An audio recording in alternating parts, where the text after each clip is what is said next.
Welcome to the Non-Essential Podcast. I'm Steve Gibson. I'm Ben Matlock. And I'm going to just keep varying my tone and pacing. And tempo. Like, you keep fucking... We've talked about the countdown we do before the show, and, like... But it extends beyond the countdown. It's just like, I like, can't talk at a normal pace. Because you want, like... You don't even let me know you're hitting record at a consistent timing. Like, because now it's like, well, then I'm gonna hit record right now. You're like... Yeah. Those of you new to the Non-Essential Podcast, this is a show about us bitching about our recording techniques. Two guys who have been doing a podcast of some sort together for like 6 years still can't get the fucking timing. But yeah, if you've never heard the show before, every week it's just me and Steve get together and tell each other stories, stuff that interests us. Random shit. And this week, I kind of fell down a weird rabbit hole that I wasn't, which seems to be the case every week. But this one, I guess, I think more people should probably be interested in this stuff. But I'm like everyone else, and in that I don't know much about World War One. Yeah, that's interesting because we've had all of course, the Veterans Day stuff going on. And this year I feel like I've seen a lot more like talking about and memorializing World War One, and that made me realize I'm like, I don't know that much about the first one. Yeah, like, so November 11th was the anniversary of when World War One ended, so that's what got me into it. Was everybody was talking about it, and like anything on Twitter, people were arguing about World War One, which I didn't realize was a thing. I thought we all could agree. It was the greatest war. No, it was the second greatest war. Yeah, like it came first. Like people, like it was called the Great War, and people either hang up on the word great or hang up on the word war, and that seems to be where the two sides fall. But I got into Dan Carlin's. He has a 6-part series. His podcast is a Hardcore History, and he did a massive, like, these are like 3 to 4 hour episodes, 6-part series about World War One. That I highly recommend to people. He does such a good job of like kind of zooming in and out of like key moments of the war, so you'll get an idea of what it was like during the battle, and then it will zoom out and give you kind of a good idea of like what the big picture was and what these countries were trying to do. It's like any history podcast, like you can't just binge it. You kind of have to listen to it in chunks, I think, but it's so well done. But I was like kind of everybody else. Like I knew about World War One in a rough sort of sense, where it's like I knew about the assassination of Franz Ferdinand and how that sort of knocked over like the first domino, and that sort of set everything in motion. But if you're like me, when we were taught it in class, they just like simplified it to, that's what started World War One, and that was not really the. It was kind of a tipping point, but there was a bunch of shit before that, and of course a bunch after it. Well, what's interesting about it is what set it off was, like all these countries had agreements and alliances and paranoia that all led into like what made this war happen. And I think that's why most people know a lot about World War II and they don't know so much about World War One. Was even as kind of complex as World War II actually was, we've kind of managed to simplify it, where there's like a clear bad guy, like Hitler, unknowingly probably, like because he thought he was doing the right thing because he's a fucking psycho. he made himself the villain on the world stage, and then like even though like especially America, like we didn't go in to stop the villain. But after the fact, that's what the narrative became, because it's like, if he's going to make himself the villain, we might as well paint ourselves as the heroes. And like that's because a lot of war, you realize, like listening to Dan Carlin's podcast is like, it's a lot of it's about reputation and how you're made to look as a nation. So it's very easy to wrap our heads around World War II, even if it is in that kind of fantastical narrative where we stop the bad guys. In World War I, which was just as devastating of a conflict, Germany did end up being the bad guys there, but it was more for what they did once the war had started. Like, Hitler was a bad guy before that, you know, right, with what he was doing with the Holocaust and everything. Before that, Germany was just a nation trying to cover their ass, like everyone else does, and they were paranoid about, well, if Russia does this, then we need to do this, but that gets Britain involved, so we need to do that. And then it was only when they started using like chemical warfare that people were like, what the fuck, Germany? What are you doing? And they didn't help their case further when they end up being kind of the nation that's like, well, there are no civilians, because a big thing is civilian casualties, right? So like, people are like, how can you do this to civilians? And their response is like, well, there are no civilians. These people are making weapons for you and resources for you, so we have to treat them as the enemy the same way. Which is much closer to like traditional war. I mean, yeah. You know, so anyway, I'm getting way too into it, but I highly recommend that podcast. Like, my topic isn't to just tell you what happened in World War One, because that's just a massive, like, yeah, I don't think a half-hour chunk will cover that. Like I said, these are like 4-hour episodes, and there are 6 of them that this dude's doing. So, 6 or 7, it's a huge series. Yeah, so if you do the math, that's like a lot of hours of podcasts. But yeah, it's on YouTube, and it's on his website. It's called Blueprint for Armageddon, I think is what he named the series, and it's really good. But I wanted to talk about an area, like a little bit different than what we normally do. We usually tell like a story about a person or something, and in this case, I want to talk more about an area, a region in France that was affected by World War One. So in World War One, before World War One, the area of Verdun was essentially farmland. It was kind of what you would think of a like French countryside, you know, just a lot of green fields and hills and farmland, and you know, not a lot of forest area because they had to pretty aggressively farm it because they did have like a war garrison position there before the war broke out that they needed the resources to feed. But it was still like a really kind of beautiful. Yeah, picturesque, like rolling hill. What you think when you think French, like, farmland? Yeah, it would be that place James Bond is driving through in the early stages of a movie. Once the war went underway, by 1916, French and German forces essentially threw the kitchen sink at this area in terms of munitions, like millions of rounds of ammo, heavy cannon-size artillery guns. And in the Battle of Verdun, this was one of the first major artillery battles of World War One, and this emphasis on what they call shelling during that fight probably helped make the Battle of Verdun one of the longest sustained conflicts in the war, as well as one of the bloodiest. They say it lasted 300 days.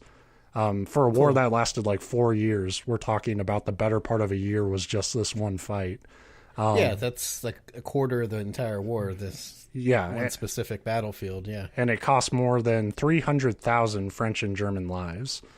So it's haunted as fuck now. It's haunted as shit, yeah. This isn't a ghost story, I should point out. So if you're like me and you're ignorant as fuck about basic military history concepts and you don't know what shelling means, it's basically when one side would use these heavy artillery cannons to spread out over an entire area rather than just hit one single target. It was just, you know, the enemies on that side, just fucking blanket them, you know? Yeah, you're just lobbing shots up everywhere because, you know, no matter where they land, it's enemy territory. You'll hit something. Right. So something I found really interesting about this time and how Carlin kind of illustrates it is in how World War One, it suddenly reveals this like massive jump in military technology that humanity probably wasn't ready for. Shocking. He pulls up quotes from people who are going into this conflict, like these generals and shit, who have this like old-minded mentality. Like, we think about how horrific and stuff like the Civil War was, like the American Civil War and all these conflicts, and even as bloody as they are, like, people go into these fights with this mentality of like, well, this war is a necessary thing and it proves a generation's duty to their country and it's honorable and all this shit. Like there's just this attitude like, fuck it, war is just how you shake the planet like an Etch-a-Sketch, and it needs to be done so that we can keep playing, Well, and I, again, not to get too much into history, but at that time, I mean, hell, even now, because we have a tendency to look at things under like our own personal lens, but like these big wars between different territories in Europe were very common. I mean, they'd been going on for thousands of years. Yeah, it was just like literally, we're talking about like alliances between countries that like probably hated each other, either a few decades before or would a few decades later. Right. Like it was constantly shifting. So while these figures had this idea of what war was, and they could imagine, these bloody and long conflicts, they weren't prepared for a technological transition like this. Because even around this time, like, we're not even talking about like the nuclear bomb.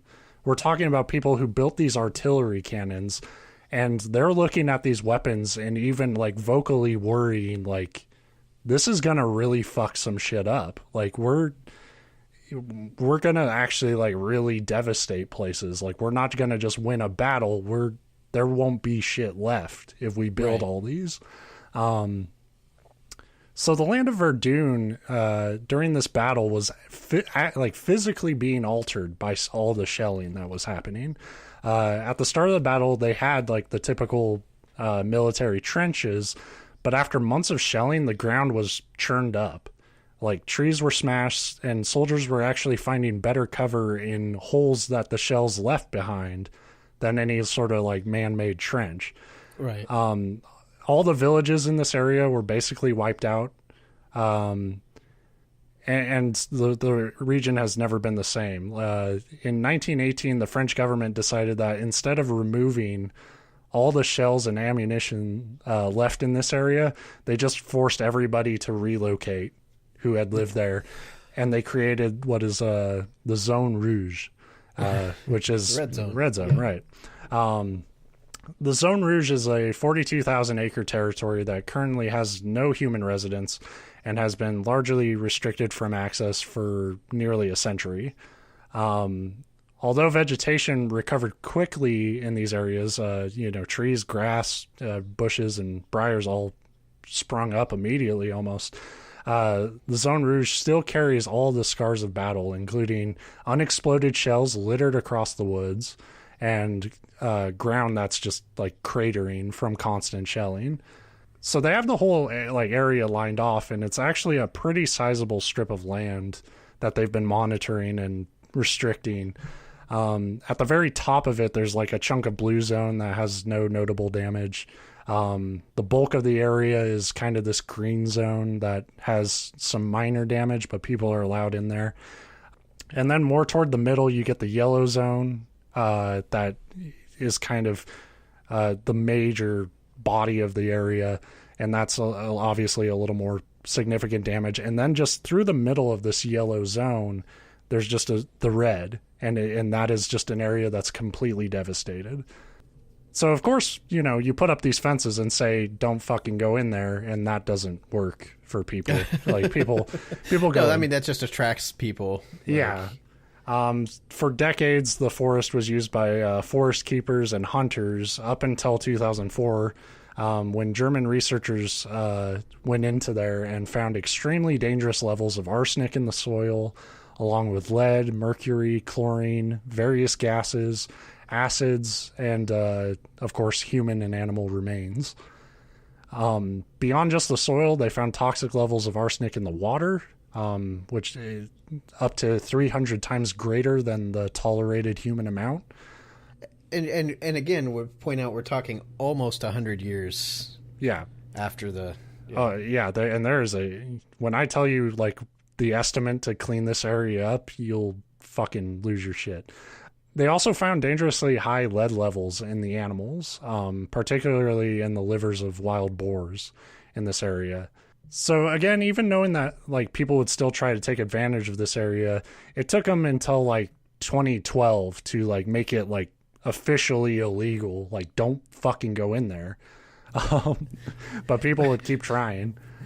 Now I'm picturing all these, like, half-mutated hunters. Like, this is great. There's free land and boars. Well, here's the fucked up thing about me. I'm reading about this area, and I'm thinking, like, this sounds better than any Fallout game.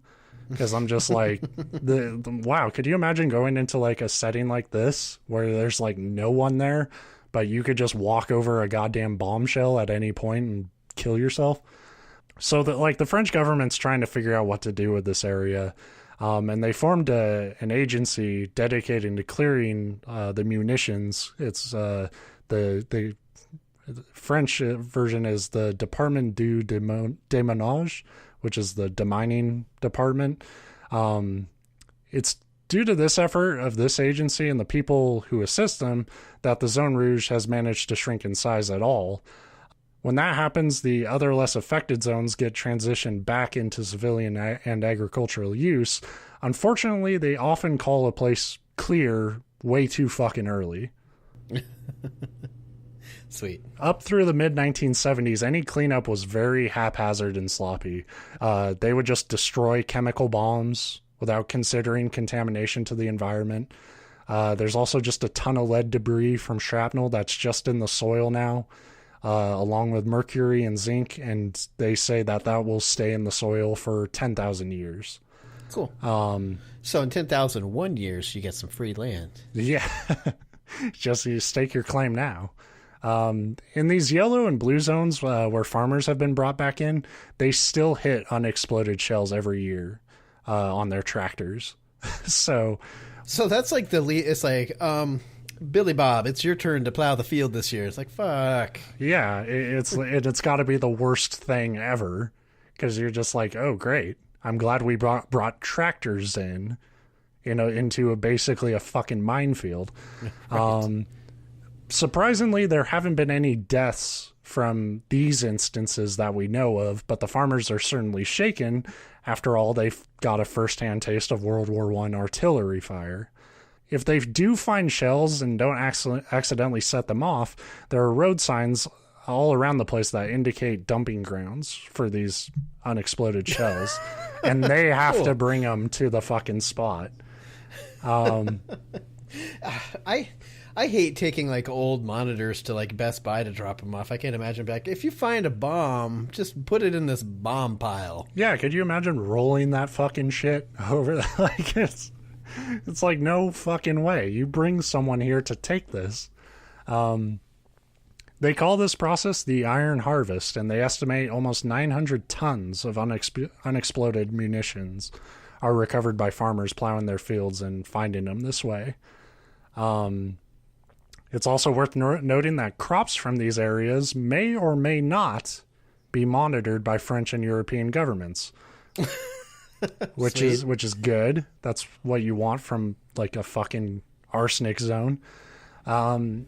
Even after centuries, the still large red zone areas, like, there are just spaces in them where 99% of all plant and animal species are gone. It's just toxic dirt. And there's some really great photos on one of the, like we cite our sources every episode, but I highly recommend that you check out some of the ones for this story, because there's photos from a guy named Olivier Saint-Hilaire, and he gets some great photos of, like, these areas. Clearing the zone is obviously a very fucking dangerous job. Any of the shit can blow up, but the thing that kills people are the gas shells, which are just notoriously fatal. Like, it was the devastating weapon, like I said, that made, basically cemented Germany as the bad guys of that conflict. Even though they didn't just straight up use bombs for it, but it was still just like a horrible suffocating gas. And so it's great that that's just sitting around. Even more depressing is that authorities estimate that at the current cleanup rate, it could take between 300 to 700 years to fully clean the area, and some doubt you could ever do it at all. I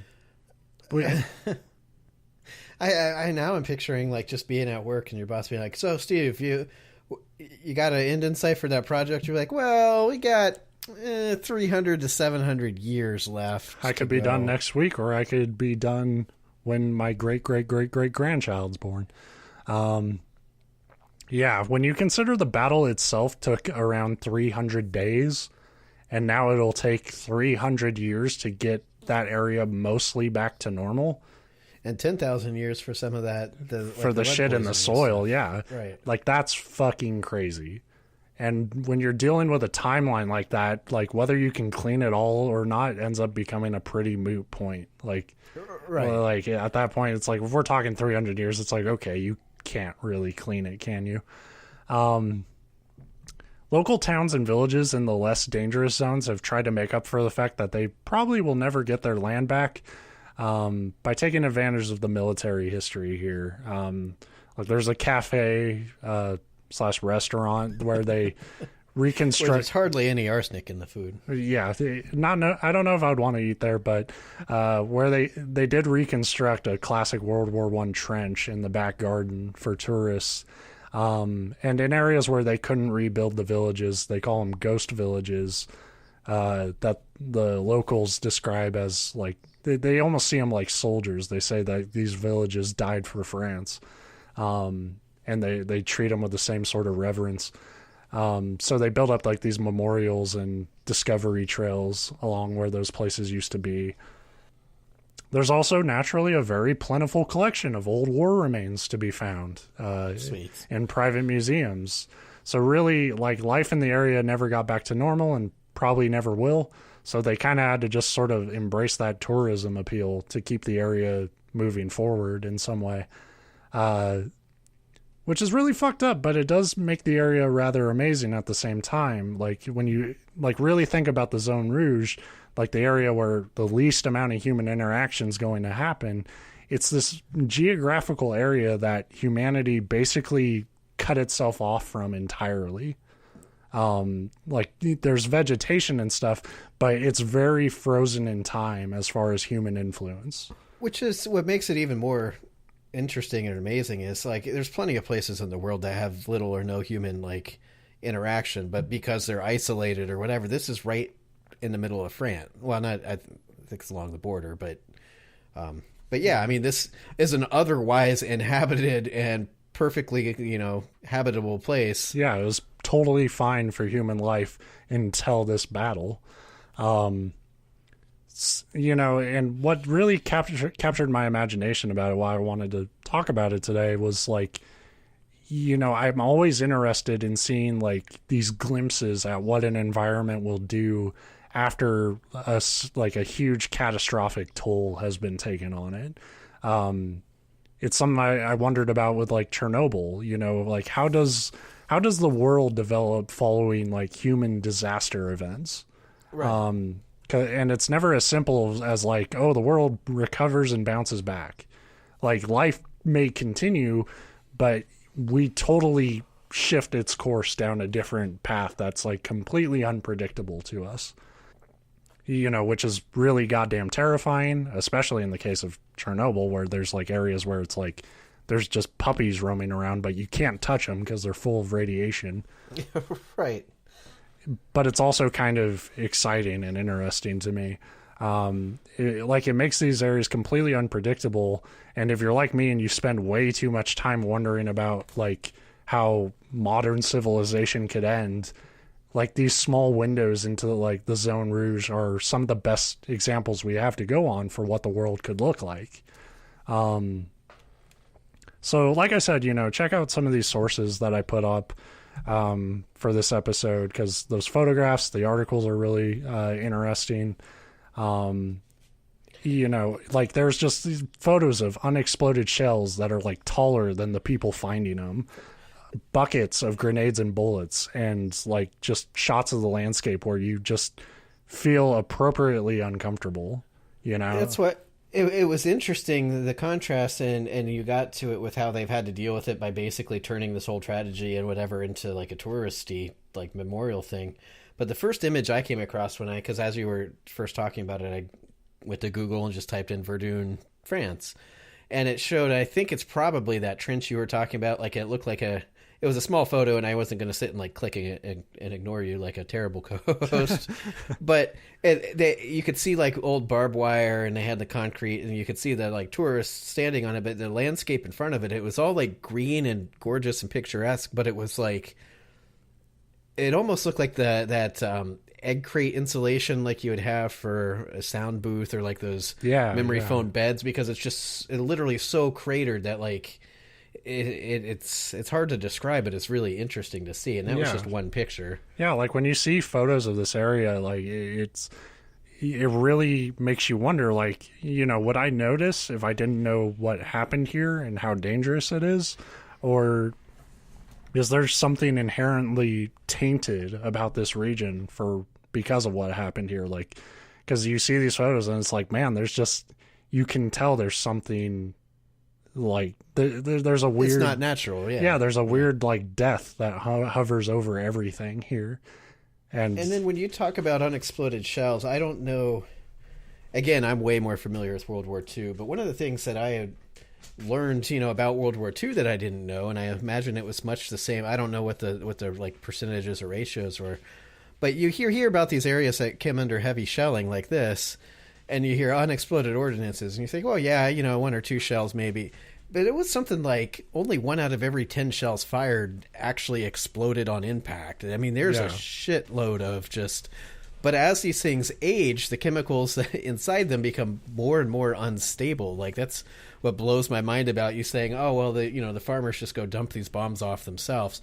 Now, I think the triggering mechanisms were different in World War I and World War II. World War II had the little, whatever, like pin tumbler, a lot of the warhead things in and as those rust, that just becomes a freaking nightmare. Like, you sneeze and they can go off. But I imagine still it's much the same, that these things just become more and more unpredictable. And like you said, the poisonous gases are still inside them. Right. And, and that shit, like you said, you launch a ton of them. Maybe a few of them go off the way you plan, but a lot of them just fucking land. And that's why it's so spread out. And it's like, why... you would think, like, when I was reading this, it's like, wait, these weren't just like found all at like military spots, like strategic military points. It's like, no, they're all over the fucking region because they just blanketed the area with them. It really, like, since I am on this World War I kick right now, like, it really captured my imagination. And just like I said, how this is kind of the earliest point. Like, you can go to like old battlefields from other wars, like there are Civil War memorial spots or whatever, and you can probably tell that there was some, geographical and environmental damage done. But this was like the first conflict where it was like, we are actually literally destroying the world to fight each other. And even then, and as much as it sounds like they understood how like terrible and mind-blowing this new technology was, I doubt they realized that they were ruining the land for hundreds of years or thousands of years. They had no idea. You could argue we don't really comprehend that now. Right. But I mean, think about what's the first thing that happens when the U.S. goes to war somewhere. First, we do these remote strikes, and bomb the shit out of it. Right. Before we send anyone in, we're launching fucking missiles, and it's like, that's fucking taking a toll beyond just the human side. Like, it's really fascinating to me, like, because fascinating, terrifying, depressing, all the shit I'm about, but yeah, it's just because the other thing about World War II that captures everyone's imagination is like, oh, the nuclear bomb, and there's no doubt that is the motherfucker of environmental impact. But I thought it was really interesting that even before then, like, humanity had already taken that step where it was like, we are doing shit that we don't really comprehend how bad it's going to be. As bad as war naturally is, like, we don't understand that, like, this is like a suicide button that we're going to just keep pressing because we can't think of anything else to do. Right, and the thing to also keep in mind is this is a great example, but it's one example. I mean, it's not like this is an outlier story that never this is just one anywhere fucked else. Up area. Right. So yeah. I think I remember Verdun being a map in like one of the Call of Duty games or something. No, that doesn't sound right. Why would they do that? I just can't remember any that took place in World War One, and they never go historically inaccurate on those games. Well, yeah, in World War II, as we all know, that was a four-player free-for-all conflict. Every country sent one representative on one small map. The Axis weren't able to hold the flags, and the Allies took control of all the points or whatever. You know, some Nazi loyalists will say the Allies cheated by using the sniper rifle in a friendly game. But, you know, the winner writes the history there. So. Colonel 6969 No Scope, Triple X. So, my story this week has nothing to do with France. As they say, it has nothing to do with baguettes. Baguettes and a wine. Croissant. Fancy cheeses. We don't have croissant here. So around 1844, James Donnelly, his wife Joanna, and their young son James Jr. immigrated from Ireland to Canada. I don't know why anybody would want to move to Canada, but whatever. Wow, throwing shade. Yeah. I know we've got a number of friends and followers in Canada. I would love to go to Canada, and if I like it, I would want to move there. So soon after their arrival, they had a second son named Will. They moved to Biddulph Township. It's Biddulph. So I think somebody like sneeze burped when they named the town. But that's like when I panic and can't think of a name for a Dark Souls character. It's like Biddulph. Biddulph. And Biddulph Township is near a town called Lucan, which is just north of London, Ontario, Canada. I don't know. I've never been able to figure out why Canadian addresses have like 13 cities. And I'm like, here we have like townships and stuff, but you leave them out of your address. But yeah, we only have counties out of like lip service. We don't actually care. So they lived in Biddulph Township near Lucan, just north of London, Ontario. There they started cultivating land and creating a homestead for themselves. But the problem was they didn't actually own the land, which made them squatters, which is one of my favorite terms because it makes sense. But then you also picture just like somebody squatting down and like taking a dump on something. I was just going to say, it really reeks of like, I took a shit here. That means it's mine. It's mine, right? It's like dog rules. So over the next 10 years, they worked hard to build their farm. They also popped out 5 more sons and their only daughter. So that's a total of 8 children for those counting. I've always hated the phrase popped out when it came to children. I like it because it's just as disgusting as childbirth actually is. So that's the thing. It's the imagery of it. Like rapid fire fucking childbirth is terrifying to me. Well, they had 8 kids in like 10-year span, so that's pretty much Jesus. She's like one of those Nerf guns. You just fucking wrap it up, man. Jesus.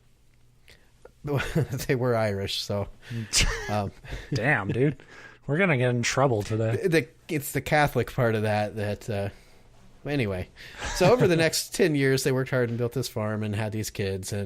But in 1857, the absentee landowner decided to sell the land to one Mr. Patrick Farrell, who upon his arrival from Ireland was quite surprised to find the Donnellys working and living on his newly purchased property.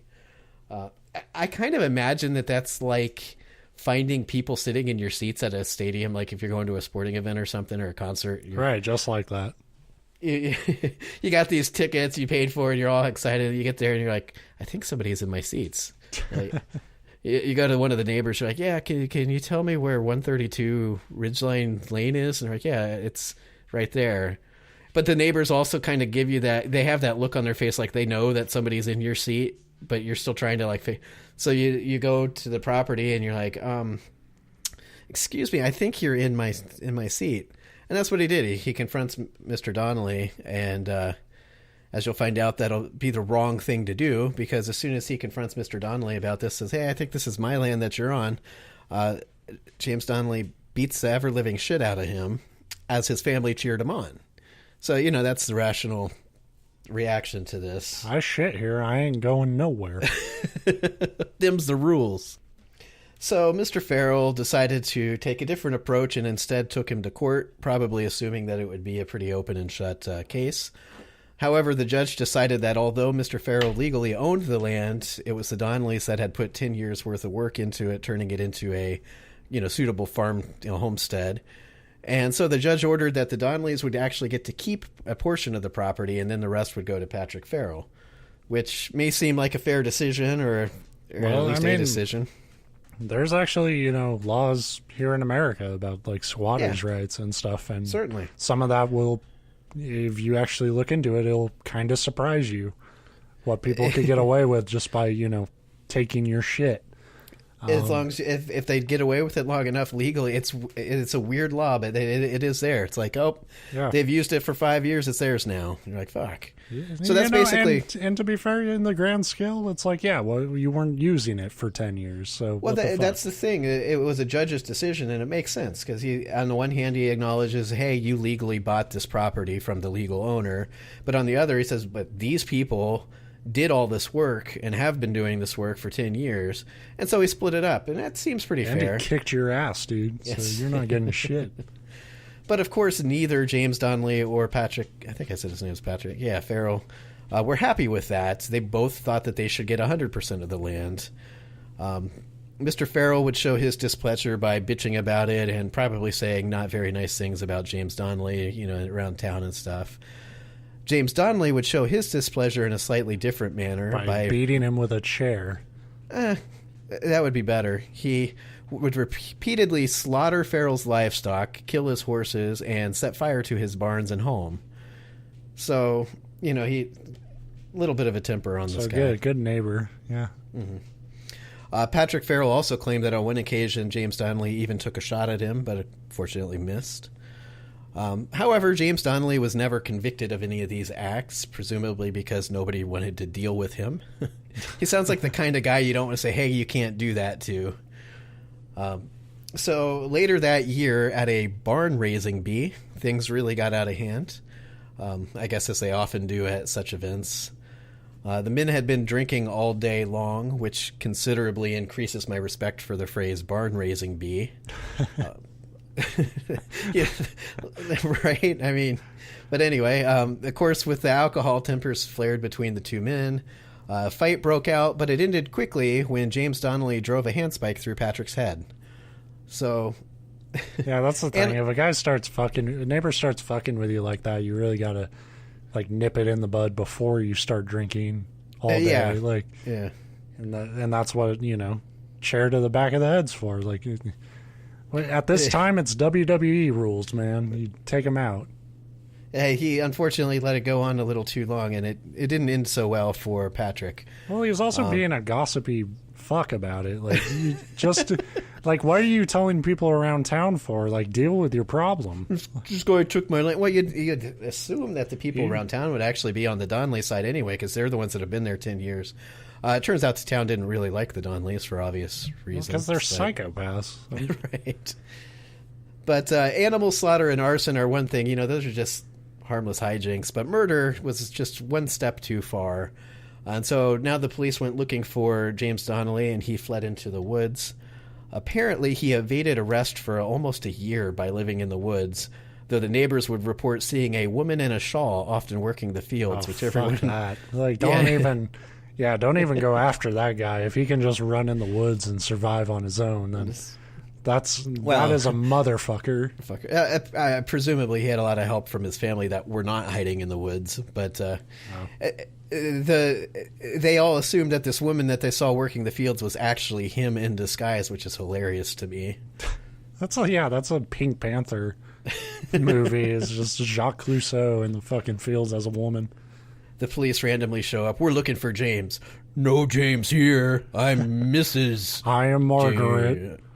Margaret. Now excuse me while I go plow the fields. We have many fields to plow. But eventually James turned himself in, and he was sentenced to death. And that's the end of the Donnelly story. Oh, cool. Wow. Just kidding. Of course it's not. That's a short one. So after James was thrown in jail, it was up to his wife Joanna to raise her gaggle of boys and one girl. Her gaggle? Yeah, I love that word. I had to make sure I used it. I'm just imagining like mindless fucking duck boys now. Yeah, they're almost like turkeys. They're just running around like boys. Food, boys, food. But fortunately, Joanna raised her kids right, and by that, of course, I mean very wrong. Although her husband would approve. They kept killing Francis over and over again. She taught them that fighting was basically the key to anything, and she taught them to fight dirty. But was she wrong? They got a farm out of the deal. True. It says they were known for going for the like eyes or a groin during a fight, and I kind of like hate that they call that fighting dirty because it depends on the fight, you know. Well, yeah. I mean, I'm the kind of person that I'm not a fighter. If I'm involved in a fight, it's like a life or death thing. And there's no fucking rules in that. Like, yeah, you can't tell me we're going to try to bash each other's heads in and one of you may die, but no going for the groin. Yeah, we're not sparring, dude. Like, I don't know what you're going to try to pull. I will, knee you in the nuts as much as it takes, and then more. And I'm still going to lose the fight, but whatever. But you won't fucking come for like 3 years after I've hit you in the nuts that much. Or maybe immediately, depending on what you're into. I don't know. Yeah, well, fuck, I only made him stronger. But her motto was fight first, talk later, which is wonderful motherly advice. So, unsurprisingly, the sons gained a reputation around town. They were also known for thievery and vandalism, as they shared their father's penchant for stealing other people's tools and killing their livestock and basically just setting anything on fire that they wanted to. One of the at that point, it's illegal to be a Donnelly. Right. But one of the affected farmers, Bob McLean, tried to press charges against the boys for their shenanigans. I assume that's what he used when he said, "Excuse me, officer, arrest them for shenanigans." They've been having ballyhoo on my watch. In response, the boys lit his house on fire, burned his barn to the ground, poisoned his cattle, and slit his horses' throats. So, what the fuck did the horses do? Right. That's a repeat theme, too. Yeah, I'm tired of the animals paying for this shit. As shitty as the Donnellys sound, though, as it turns out, apparently this kind of behavior was, like, hardly exclusive to the Donnellys. In fact, it was quite common for the area at the time, which they describe as very similarly to the American Wild West. So, like, when you're settling down an area, I guess it's just free license for people to just be assholes. Yeah. But still, the Donnellys were considered like the kings of the assholes. Like, other people were doing this kind of stuff too, but not nearly to the extent and with the amount of vengeance that the Donnellys had. And that reputation led to everybody hating them, but also being pretty fucking afraid to, like, do anything about it. So James Sr., the father, would have been proud to see his boys following in his footsteps, except for he didn't have to would be proud because his death sentence was commuted to just 7 years.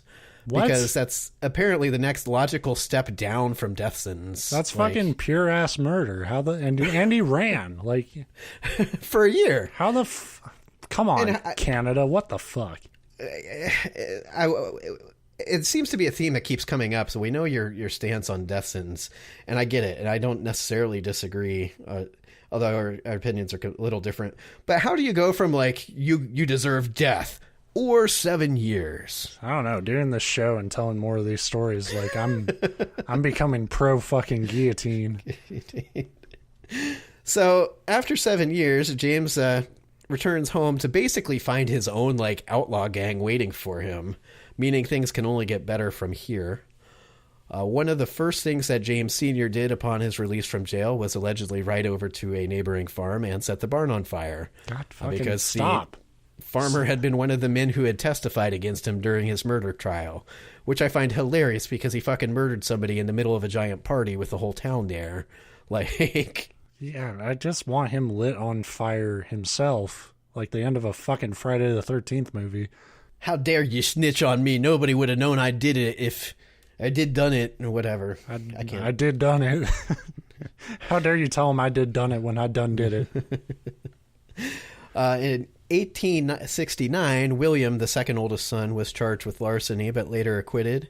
That same year, he and his brother James Jr., the oldest son, were charged with robbing a nearby post office, but were also acquitted. This is why we need a real fucking daredevil, you know? Like, The justice system doesn't work. We need vigilantes. Well, that's the thing. The justice system works as long as you're a kind of bad guy. If you're a super villain, they're like, I don't want to fucking deal with this. Like, if I charge them, my house is going to get burned down. You won't have to deal with it if you fucking goddamn stick to the sentences. But as the boys grew up, the good news is they began to kind of settle down. You'd get married, and relatively speaking, they had settled down. And teach the kids how to start small fires, just burning down birdhouses. And dollhouses and doghouses. And slitting squirrels' throats instead of horses. Fucking weirdos. Weird family. In 1873, William Donnelly opened a legitimate business, a stagecoach line. He was known as a particularly fierce business competitor, and the stagecoach business at the time was a very lucrative and very competitive one because there were relatively few. In fact, there was only one other stagecoach line running through his area, and that was really the only way for a lot of people to get, from town to town. This is way before like highways and cars and shit. Right. And when they say William Donnelly was known for his fierce business, or being a fierce business competitor, I can only imagine that they mean burning people's shit and beating them up, because that's his whole history. In fact, after just a couple of months, the one other competing stagecoach line in the area, the owner was driven out. He just couldn't deal with it anymore. And so he sold his business off to a man named Patrick Flanagan. And Flanagan was also a tough Irish type, and he was not afraid of the Donnellys. As it turns out, mixing the Donnellys with people who are unafraid of Donnellys is a recipe for a disaster. Yeah, no shit. You just fucking created a fucking Irish bar brawl, but spread it out over an entire area. Right. And that's what the period would become known as the stagecoach feud, because they're very creative when naming stuff. And it was a period marked by lots of arson, fistfights, and attacks on animals. The climax would come one night when somebody snuck into Patrick Flanagan's barn, chopped up his stagecoach, and slaughtered his frickin' horses.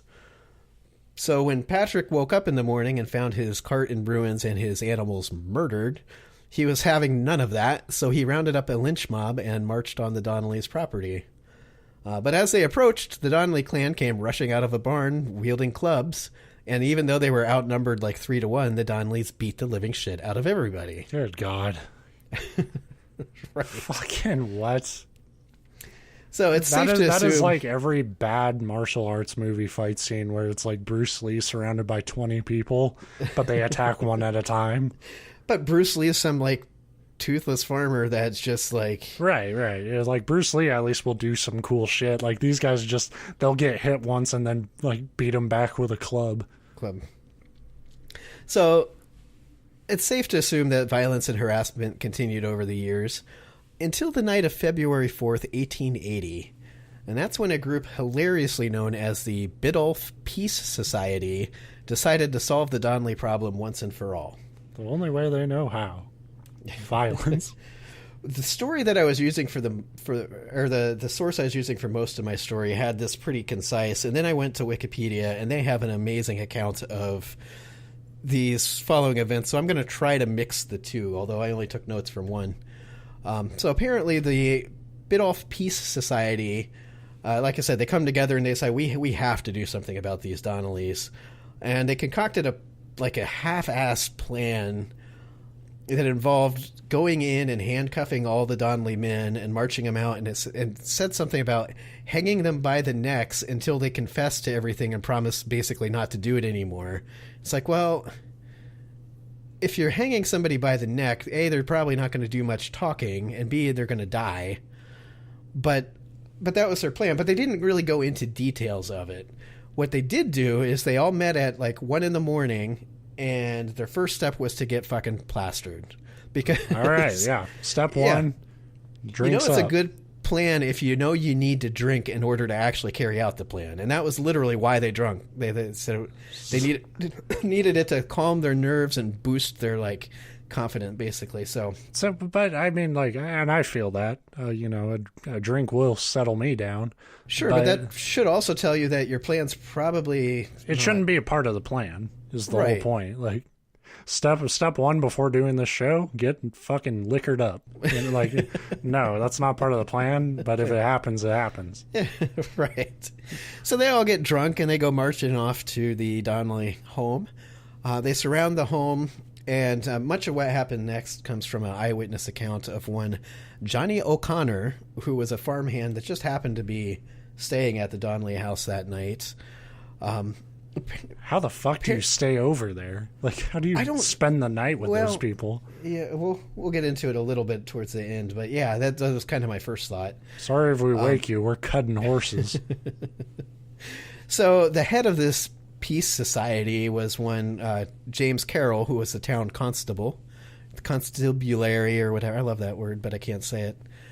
And he, I guess, went into the home, and the son, Tom Donnelly, was the first that he came across. He was asleep.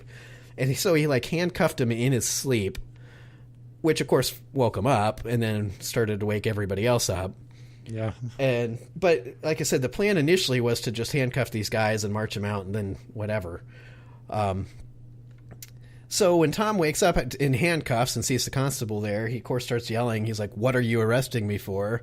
And he's like, some charge. For not being a constable. For one of the million things you've done. And he said, well, they were quite familiar with the law by this point, and so he asked to see the warrant. Well, at this point, the group realized, well, fuck, this isn't going how we planned. And so instead, they all just rush. It fucking blew up there. He's outsmarted us, Bill. Get him. He asked for a warrant. This is all going wrong. Did we bring a warrant? Damn it. Fuck, what's a war ant? Warrant. So anyway, they all kind of freak out and they all just rush in. And at that point, James Sr., the dad, and his wife Joanna and Tom are in the front room, and they just beat the shit out of him. They basically kill the dad and the mom. Tom kind of gets away, but he gets outside and gets caught, and they beat him and bring him back in. And Johnny O'Connor, the farmhand that kind of was seeing all this, was quoted as saying, blissfully asleep. Sleep, yeah. No, not anymore. He was terrified and pissing himself because at this point the plan went from, well, let's not kill them to let's fucking kill everybody in this house. Shit, they're onto us. Stab them. Right. But they didn't know that the farmhand was there. They had actually sent like a spy, a member of this group earlier in the night to like go under fault, probably like, I need to borrow a cup of sugar. Just to like get an idea. We'll fucking kill you. Get off our land. But he was supposed to get an idea of who all was in the house. Well, this farmhand ended up coming back to do some work later, and they didn't have any idea that he was there. So, they planned this out really well. They're a great, hate mob, lynch mob. But anyway, they beat the three to death in the kitchen. Their 21-year-old niece that happened to be staying with them kind of course, woke up when all this was happening, and she ran upstairs and locked herself in a room. So, of course, they kicked the door in and beat her to death for some reason. But then they set the whole house on fire and leave. Fortunately for Johnny, they had no idea he was there, and he was able to get out without being beaten or burned. But John Donnelly, one of the other sons, wasn't at the house, and they thought he was going to be. I said hoose, but that fits with Canada. So they decided their next move would be to go over to William Donnelly's home, where John probably was. And so they march over there, but they decide, you know what, barging into a house and beating people to death is an awful lot of work. We should have a warrant. That would have made more sense. But instead, they just decide, well, let's draw them out of the house so we can kill them easier. And so what? Right. So they start slaughtering his horse, assuming that he'll hear this and come out to see what's going on. And that's what I mean. Everybody in this damn town's like, horse slaughter, that's first step. First step, kill horses. I feel like this is going to end with them getting the wrong house, and they just murder like an entire fucking other family's horses. Well, they murdered this horse, but the barn was way too far away from the house, and it didn't wake anybody up.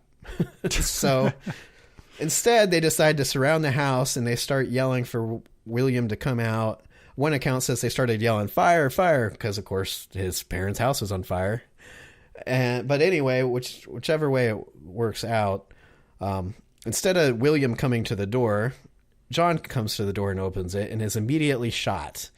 It says he was hit twice with a shotgun and fell. Another account says they then went up and shot him 9 more fucking times. William's wife, who was in the house with him, it was the closest person, and she tried to like drag the guy back into the house so he'd quit fucking being shot, but she couldn't. But these people were having none of going into another house, so instead they just like circled the house and waited for the rest of them to come out, which they assumed they would. William, his wife, and there was one other person that was staying there at the time, aside from the one that was shot, and he died within a few minutes, decided to hide in the house and, of course, would not come out. And so the mob stood there for 3 hours and then declared, there's been enough bloodshed, we're done, and went home. What? Yeah. How'd you decide that? Like, you fucking... They sobered up's what happened. They're like, fuck. Oh, my God. You lost your nerve, boys. But the slaughter would be pretty much the end of the Donnellys. There was some left, but they no longer were a problem to the town. I imagine that would set you back a little bit. But what set the Peace Society back was that there were witnesses. Yeah. So it went to trial. This is a goddamn Fargo season. Like this whole story is just like bad people not knowing how to be bad and good people not knowing how to be good. It sounds like there were no good people in this town, to be honest. Well, but, I put that in quotes, but like we're going to stop this menace. Hang on, let's drink up and let's kill them all. Well, no, you got to remember, because I like this part. Let's drink up and let's not kill him. Oh fuck, that didn't work. Let's kill him. Let's go. Panic. I shouldn't be laughing at it because it's horrible, but they slaughtered a family, including, you could argue that the sons and the father probably deserved it ish. Lynching is never a good thing, but the only party I'm sympathetic towards are like the animals. Honestly, maybe the niece that just happened to be visiting. Like the people around the Donnellys are pieces of shit, and the people around the Donnellys are pieces of shit for letting the Donnellys be pieces of shit. But anyway, there's witnesses, so of course it went to trial. But at trial, all these other townspeople came forward and basically helped create fake alibis for everybody. Like, no, they were at my house all night, I promise. So nobody was charged. Right. So nobody ended up getting charged. The jury actually came back hung. They just couldn't decide on a verdict, which means not guilty.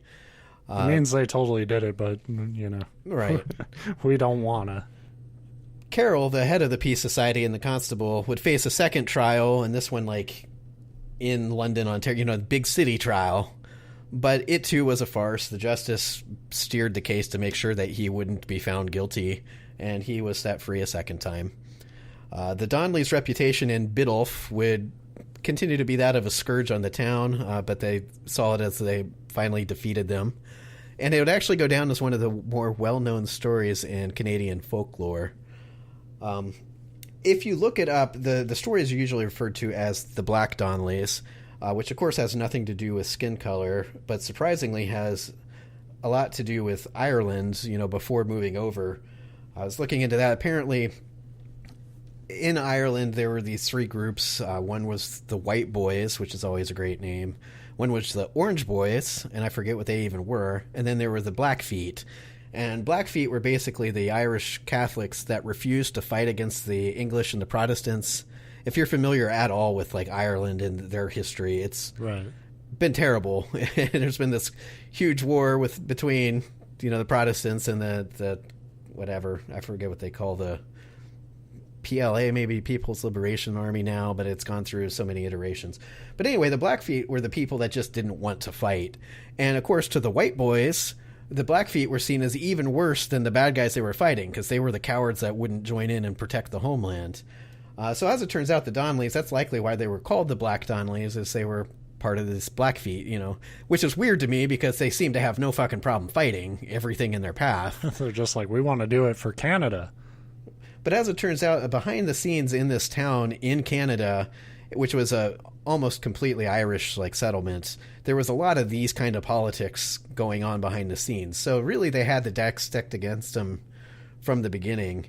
And that's why, like you said, you read the story and you can tell they weren't great people by any stretch of the imagination. But there were people in the town that, worked with them and liked them, and they had friends and they had other, family that would come and stay with them. Which makes you wonder how one-sided this stuff was.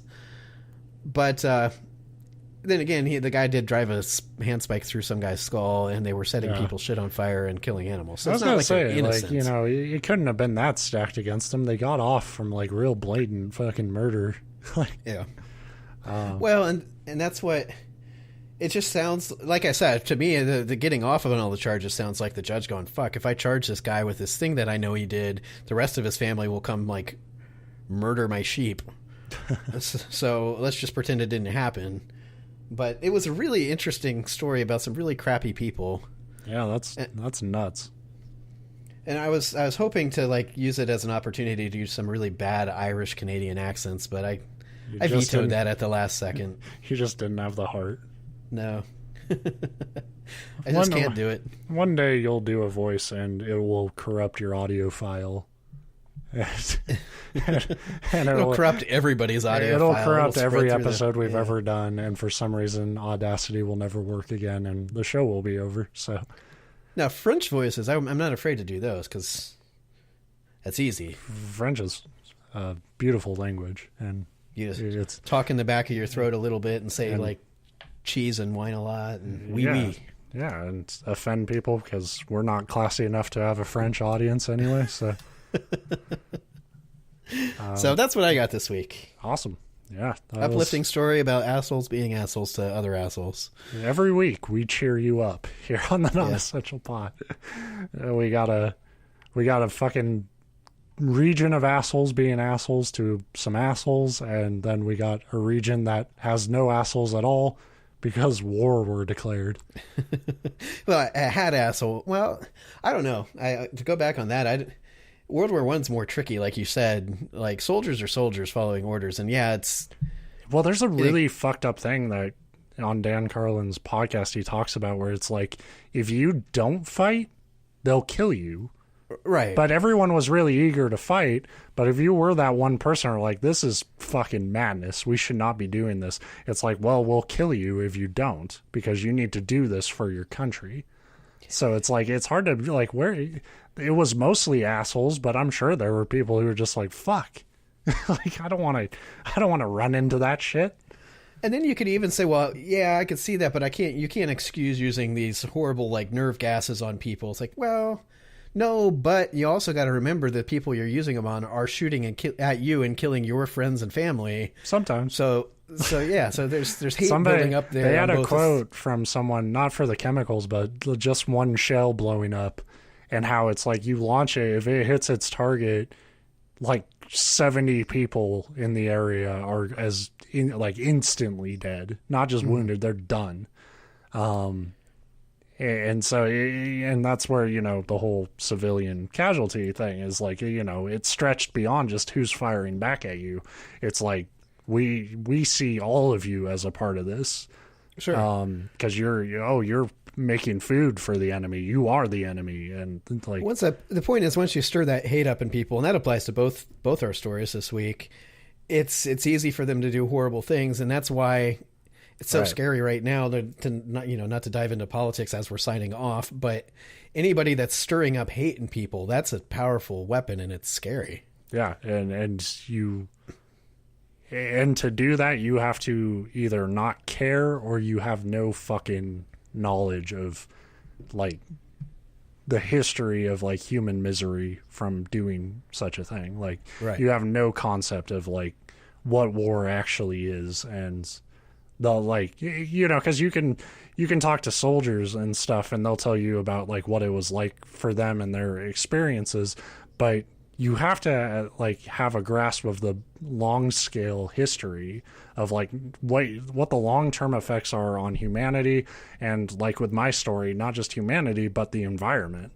And people don't really appreciate that right now. No, or they should. Or they don't care. They don't think it's important because that's later and this is now, and it's so incredibly short-sighted and gross, but whatever. Right. So yeah. So feel better. I hope happy days. Yeah. I hope your week goes a lot happier than this episode made you. Yeah. Say happy eat too much food day. I know that's not a controversial holiday at all either. Yeah. So. Well, the details of the day are pretty controversial, but what you'll actually do is fine. Fine, yeah, you're allowed to eat as much as you want and take some time off work, hopefully. Or work extra hard in some people's cases. Sorry, Ben. Yeah, thank you. Yeah, so we'll be back. We'll be back. Bye. We'll be back, yeah.